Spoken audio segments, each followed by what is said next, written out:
జిల్లాలో చేపట్టిన వివిధ జాతీయ రహదారుల నిర్మాణ పనులు వేగవంతం చేసి నిర్దేశించిన గడువులోగా పూర్తి చేయాలని జిల్లా కలెక్టర్ షాన్ మోహన్ అధికారులను ఆదేశించారు. కాకినాడ కలెక్టరేట్లో జిల్లా collector Shan Mohan, joint collector Rahul Meena, national highway authority of India, revenue survey, AP EPDCL, Polavaram irrigation engineering అధికారులతో సమీక్ష నిర్వహించారు. జాతీయ రహదారి 2016 కాకినాడ కత్తిపూడి, కాకినాడ పోర్ట్ అచ్చంపేట సామర్లకోట, వాకలపూడి అన్నవరం వరకు నిర్మించిన జాతీయ రహదారులు, నిర్మాణ దశలో ఉన్న రహదారుల పనుల పురోగతి, ఇతర భూసేకరణ, టెండర్లు ప్రక్రియలపై జిల్లా కలెక్టర్ అధికారులతో చర్చించారు. ఈ సందర్భంగా ఆయన మాట్లాడుతూ జిల్లాలో చేపట్టిన వివిధ జాతీయ రహదారుల నిర్మాణ పనులు వేగవంతం చేయాలన్నారు.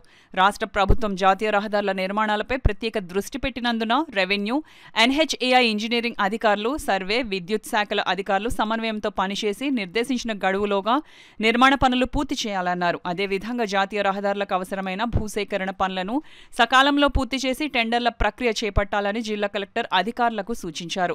సమావేశంలో NHAI PD D Surendra, AP EPDCL SAG Prasad, వివిధ మండలాల తహసీల్దార్లు, ఇతర శాఖల అధికారులు తదితరులు పాల్గొన్నారు.